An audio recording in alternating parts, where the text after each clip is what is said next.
Fala pessoal, você sabe como que é a estrutura de uma função em JavaScript, né? Então, e onde a gente usa essa função? Então vamos ver alguns detalhes aqui. Então uma função, ela basicamente, ela tem uma entrada, onde a gente precisa passar dados de entrada, ela tem um processamento e ela tem uma saída. Bem simples. Então essa é a estrutura, né? Aí o detalhe é, né? Então o primeiro, quando a gente cria uma função, né, ela está encapsulando. Então, todo aquele código que a gente criava, que a gente criou até agora, onde a gente pega um programa, põe vários passos, aquilo era executado, né, linha a linha. Então, quando a gente coloca um conjunto de código dentro de uma função, isso não é chamado, tá? Então, essa função ela está encapsulando um conjunto de código e ela só vai ser chamada se a gente pedir, né? Então, por isso que a gente precisa chamar. Como que a gente chama uma função? Passando o abre e fecha parênteses, tá? Então, em resumo, é... ou melhor, antes do resumo. Um exemplo, fazer pão.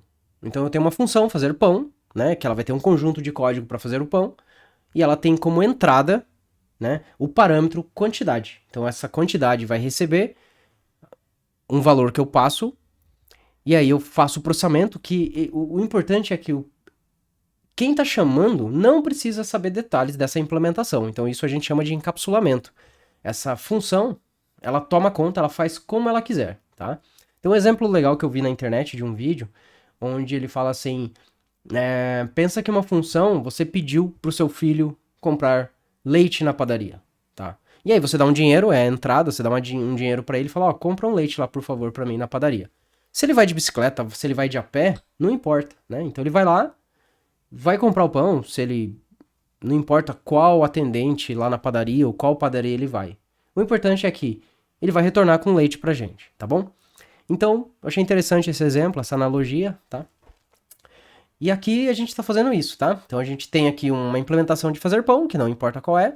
Eu tenho um dado de entrada e o retorno disso aqui vai ser o pão, né? Na quantidade que eu passei. Então note que a função ela pode ter retornos diferentes conforme os dados de entrada. Isso também é importante. Então aqui está um exemplo, eu tenho que fazer a chamada, né? Então antes eu não tinha essas chamadas, agora eu tenho fazer pão. Eu passo 4 pães e aí o resultado são os 4 pães feitos, tá? Então agora vem o resumo. Qual que é a estrutura de uma função? A gente tem o conceito de chamar a função, a gente tem o conceito de parâmetros, é onde a gente passa os dados de entrada, a gente tem a implementação dessa função, que é o processamento que ela faz, né? Que é onde ela encapsula os passos, o código, né? Da função. E uma função geralmente tem um retorno, tá? Pode ter função sem retorno também, e a gente vai ver isso. Então, vamos ver um pouco de código. Então, esse aqui é a forma que a gente viu, né, até agora, onde a gente cria variáveis, a gente cria uma outra variável aqui que está somando e depois imprime o resultado, né? Então, se eu dou um salvar, olha, eu tenho, né, a soma de dois números. Então, como eu faria uma função, converter isso aqui numa função? É bem simples, tá? Então, a gente vai entender o que é uma definição de função. Então, uma definição de função primeiro eu tenho que começar com function, né? Eu tenho que falar que é uma função. Aí eu dou um nome para essa função, tá? Então eu vou criar a função com o nome soma, né? E aí aqui vem os dados de entradas que a gente viu, que é também o que a gente chama de parâmetros, né, de entrada. Tá? Então eu vou pegar essas variáveis que eu criei aqui, né, e vou por aqui. Então, ó, vou falar que tem o N1 e o N2. Aí vem o bloco, eu tenho que falar qual que é o bloco. Então o escopo dessa função, o início e o fim dela, vai estar aqui dentro, tá bom? Então, e aí o que eu faço? Então a soma é isso, né? Então eu posso pegar esse soma e jogar lá para dentro, tá? Então ele vai fazer a soma. Mas se eu só fizer isso, né? Eu não estou retornando. Então daí vem a palavra return. Então eu falo, ó, retorna a soma, tá? Então pronto, está feita a função. Tá? Então em teoria eu não preciso mais disso. E agora, o que acontece? Né? Se eu dar um salvar aqui, note que eu implementei a soma, só que daí eu não fiz a chamada, que a gente viu que é muito importante. Então a chamada eu não fiz. E eu mandei imprimir a soma. Só que aqui eu não estou chamando a soma. Então o que ele falou? Olha, ele fala que ó, soma é uma função. Então ele imprimiu a função soma, porque é a informação que ele tem. Então o que a gente pode fazer? a gente pode, né, criar uma outra variável aqui, resultado é igual a soma, só que aí eu passo os valores, então 42, tá? E aí sim eu imprimo o resultado. Então essa é a ideia. E aí sim, então isso aqui vai executar, fazer uma chamada para essa função. Essa função tem o processamento interno com retorno de um valor. Então, essa aqui é a forma... Isso aqui resume toda a criação de uma função, tá? Isso é função, essa é a estrutura de uma função, tá? E aí tem, é claro, tem muito mais detalhes, mas o básico é esse. Essa é a estrutura, é assim que a gente trabalha com função.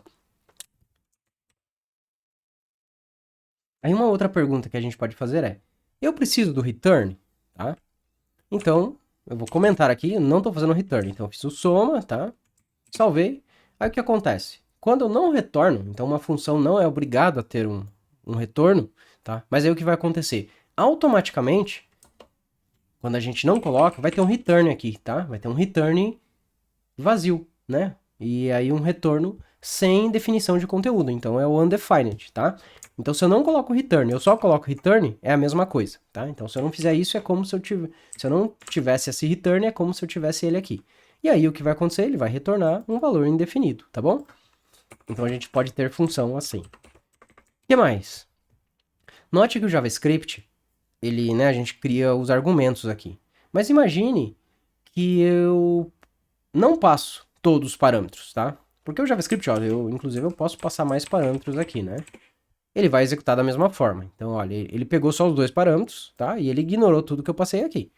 Mas e o que acontece se eu não passar todos os parâmetros? Tá? Então, eu passei só 40. Então, ele retornou not a number. Ué, mas por que ele retornou not a number?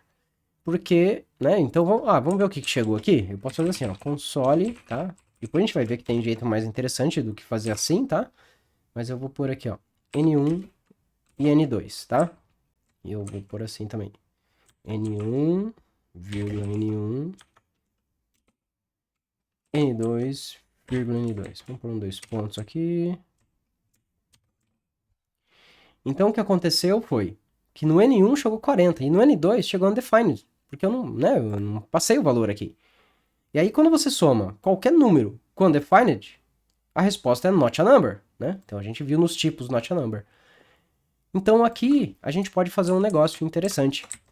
A gente pega e pode dar um valor padrão para o parâmetro, tá? Então, o que a gente chama de valor default, né? Então, eu falo, olha, se não passar o N1, o padrão é 0. Se não passar N2, o padrão é 0. E aí, olha o que acontece. Se eu não passo, ele assume 0 no lugar de undefined. E aí sim, né? 40 mais 0, aí ele consegue fazer a conta. E aí eu tenho um retorno. Então, a função fica um pouco mais à prova de erros, né? Então, beleza. E aqui, é claro, não quero criar essa variável aqui. Eu já poderia pôr o return aqui direto. Também vai manter o mesmo resultado, tá bom? E aqui, se eu passar o padrão, vamos testar agora passando os dois parâmetros. Voltei a ter o 42, tá? E é claro, se eu quiser também, eu posso tirar isso aqui daqui, tirar a variável resultado e pôr direto aqui. Também vai dar. Então, aqui ficou o final. Beleza?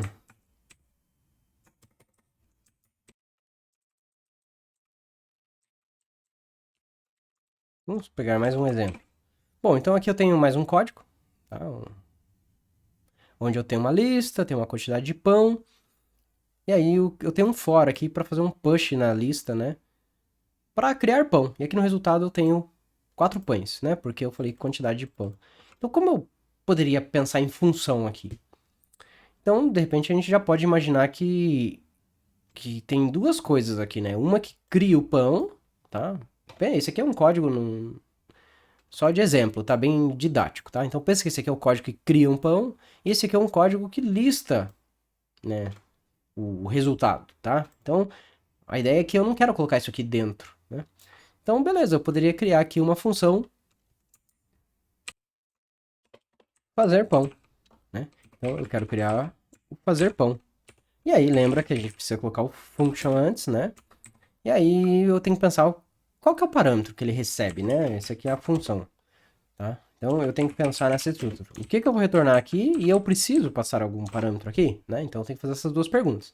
Então, sim, eu quero passar a quantidade de pão que eu quero criar. Quantidade, tá? E eu quero retornar aqui, né, os pães criados. Tá? Ah, então vamos criar o pão aqui. Bom, eu poderia colocar esse for inteiro lá dentro, tá? Então vamos fazer assim. E aí eu vou pegar e vou falar que pães. Pães é igual. Isso aqui, quantidade de pão virou quantidade só, que é o parâmetro recebido. Lista é os pães. E beleza. Então acho que isso aqui vai retornar, né, minha lista de pães, tá bom? Então fazer pão virou isso. Legal. Então agora eu tenho minha lista, quantidade de pães e dou um salvar aqui. O que que aconteceu? Né? Imprimiu vazio, porque eu não fiz a chamada. Então vamos fazer a chamada. Então eu acho que eu não preciso mais a quantidade de pão. Eu venho aqui e falo que minha lista é o fazer pão e eu quero... Agora eu quero 14 pães, né? Então vamos lá ver. Olha lá. Então agora deu certo. E aí talvez eu possa pensar que isso aqui também vai ser uma outra função. Então eu vou criar uma função aqui. Feature imprimir. Ah, esse imprimir vai receber uma lista e ele vai fazer isso. Lista. E note que essa função eu não preciso retornar, né? Então salvei. Ele fez, né? E o que que faltou? Faltou fazer a chamada imprimir. E eu passo a lista. E agora deu certo. Então, né, aqui, o legal é que eu armazenei a chamada dessa função numa variável. Então, essa variável vai ter o resultado dessa função, que é o pães. E aqui eu fiz o imprimir. E o imprimir, eu passei essa lista, tá? Então, eu também poderia fazer assim direto, se eu quiser. É claro, se eu quiser usar depois os pães em outro lugar, eu não vou conseguir. Mas eu poderia fazer isso, né? Então, eu fiz uma chamada. E aí ele vai executar primeiro essa chamada mais interna. E a resposta disso ele vai passar para a segunda chamada, tá bom? Mas vamos voltar aqui, vamos pensar que eu não quero fazer isso. Isso aqui vai ser lista. Quero assim. E aqui eu passo lista. Tá. Aqui eu poderia...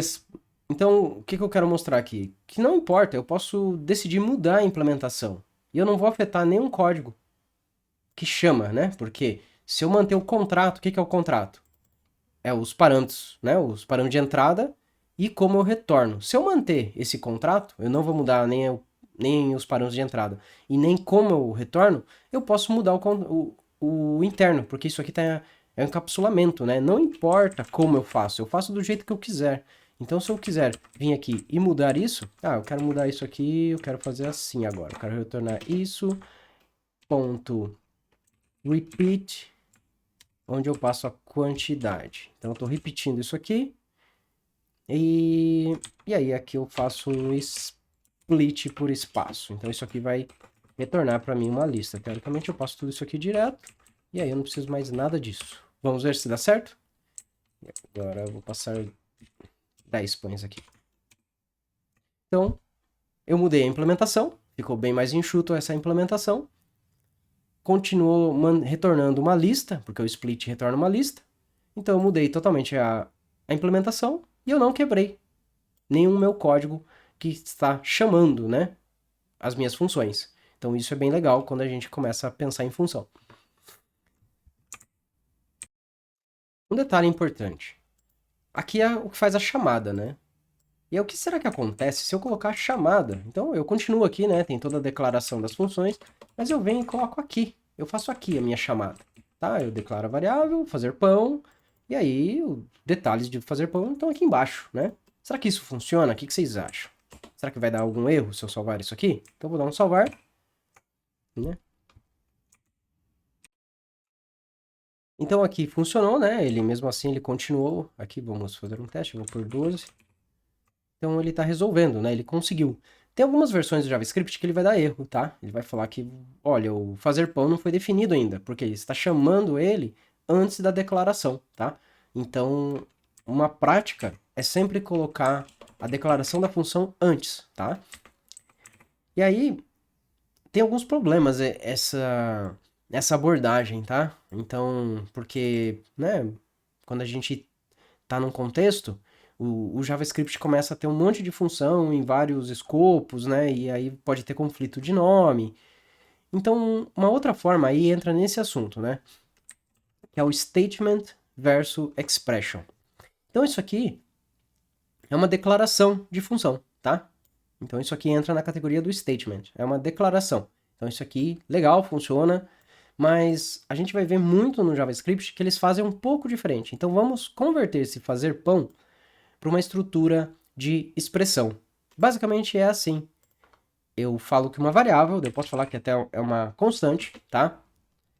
Fazer pão é igual a função. E aí eu crio uma função anônima. Então, basicamente, eu tiro o nome daqui, tá? Então, eu falo que fazer pão é uma função anônima, porque ela não tem nome de função, e ela tem o parâmetro. Então, basicamente foi isso. Eu tirei o nome daqui e coloquei no nome de uma constante. Então, a gente vai ver bastante isso no JavaScript. Tá? E aí, se eu salvar isso aqui, tá? Eu vou até mudar aqui, eu vou pôr só 4 pães. Então, eu mudei, tá? Eu estou usando aqui, então, uma declaração na forma de expressão. E vocês vão notar bastante código JavaScript assim. Então, vamos fazer a mesma coisa aqui. Eu vou fazer um const, tá? E aí, eu vou pegar o nome da função e pôr no nome da constante. E aí, vamos dar um salvar. Continuou funcionando. Vamos fazer mais um teste. Vamos pôr 6 pães. Então, essa é a segunda forma, tá? Da gente declarar uma função, só que usando expressões. E em algumas documentações falam que essa prática é melhor, ela diminui os conflitos, e isso aqui garante que, se você colocar a declaração aqui em cima... Ah, beleza, é isso mesmo. Então, eu só me confundi. A primeira forma, que ela acaba vazando mais o nome, espalhando para todo lugar. Então é por isso que a gente coloca lá embaixo, não importa onde você coloca a declaração de função, o código é lido tudo e ele está disponível em todo lugar. E quando você usa essa abordagem, ela fica num escopo menor, o que evita sangrar funções para fora do módulo, sabe? Então, essa aqui é uma abordagem mais segura. Então, por isso que a galera do JavaScript prefere usar essa abordagem, né? Então, note que aqui, a hora que eu tentei fazer uma chamada antes, ele falou, olha, fazer pão não foi inicializado, tá? Então, aí sim, ele me garante que primeiro eu tenho que fazer essa declaração e aí eu posso usar. Bom, mas o que importa para vocês? Essas duas formas. Então eu quero que vocês, quando vocês vejam um código, não se assustem com isso, tá? Eu fiz uma constante, nossa, mas constante eu não mudo. Tá bom, mas é uma constante que aponta para uma função anônima, e essa função anônima, ela pode ser chamada no seu código, tá? Então isso que é importante. Então pensa nessa estrutura. Vou continuar aqui. Então agora eu vou pôr um outro código aqui, tá? E aí eu já vou explicar melhor o que é isso. Então, olha só o que eu fiz aqui. Criei uma função impura, tá? Onde ela não recebe parâmetro. Não se preocupe com essa anotação aqui, tá bom? A gente já vai entender isso aqui. E aí, olha só, eu estou manipulando uma variável lá de fora. Vamos executar isso aqui. Olha só. Então eu tenho 0, daí aqui eu chamo a função impura, daí ela manipula uma variável que está lá fora, ela tem acesso e retorna isso aqui ao quadrado. Beleza, deu certo, né? Impura, olha lá, o A ficou 1. E aí eu poderia fazer que A igual impura de novo aqui, impura, tá? Salvei, então olha só, ele pegou o próprio x que já tinha sido alterado, né? E alterou de novo o valor, tá? Agora imagine a confusão se eu tivesse outro método aqui, né? Que queria decrementar. Então esse aqui aumenta, esse aqui diminui, e todas mexem nessa variável x. Aí eu faço isso, aí depois aqui eu chamo impure 2, mas aqui no meio eu mexo no x, eu falo que o x é igual a 20, né? Então, aí eu começo a ter um número que, se você for tentar depois achar o porquê que está dando esse resultado, você pode quebrar muito a cabeça, tá? Por quê? Porque nós temos uma mistura, variáveis externas, que essa aqui está manipulando coisas que não estão dentro do escopo da própria função. Então, a gente fala que essa função não é pura, né? Ela é impura. Então, por isso que entrou aqui a questão de funções puras. Então, o que é funções puras? Quando você fizer uma função, você vai ter um código mais fácil de dar manutenção se você tentar fazer funções puras. O que é funções puras? Você não vai mexer em variáveis fora dela. ela tem que receber, tá? Então ela deveria receber o X aqui, tá? Ou você pode chamar isso aqui de ABC, tá? E aí ele faz um ABC++, e ela retorna. Então ela não está manipulando nada fora dela, tá? E aqui mesma coisa. Então aqui eu venho, posso pôr um valor aqui. E aí eu mexo no valor e retorno. E aí eu venho aqui e faço com o meu X, e aí eu passo o valor que eu quiser aqui. Eu passo 12, tá? Eu faço... E aí sim, aí eu... Fica mais claro, se eu mexer no X, olha, o X veio daqui, depois eu mexi, tá? Então fica mais claro. E a única garantia é, eu, dentro da minha função, eu não estou manipulando valores de coisas externas. Então, esse é o conceito, é bem simples, e sigam esse princípio que vocês vão ter um código melhor. Bom, pessoal, esse vídeo já está ficando meio longo, tá? Ele tem alguns assuntos ainda para falar sobre funções, mas por hora a gente pode parar aqui. Só entenda o seguinte, quem quiser pesquisar mais sobre funções, pensa que a gente pode ter parâmetros, que a gente passa funções por parâmetros. A gente tem a questão do arrow functions, tá? Que é essa anotação aqui, é um pequeno detalhe que a gente coloca aqui para ficar melhor. Mas isso aqui dá para fazer um vídeo só falando disso. A gente tem funções de ordem superior também, tá? A gente tem closure e a gente tem invocação direta de expressões, tá? Que é esse IEFE aqui. Então a gente tem tudo isso aqui para estudar de funções, beleza? Então, né, ou seja, tem bastante coisa por trás de funções. Então a gente vê que a declaração dela é bem simples, mas ela tem mais coisas para a gente se aprofundar para entender de verdade funções no JavaScript. Então espero que vocês tenham gostado e até o próximo vídeo.